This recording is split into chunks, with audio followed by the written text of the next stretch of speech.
firefighters gathered today at each corner of Clinton and Front Street for the 4th annual Give Cancer the Boot drive to raise money for cancer research. Around 20 firefighters spent their off-duty day volunteering from 8 to 5 to accept donations from passing motorists.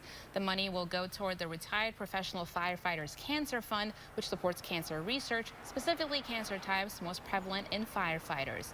The Cancer Fund was started by a retired Binghamton firefighter, which is how Chris Mallory, an active Binghamton firefighter and coordinator of the fundraiser, got involved.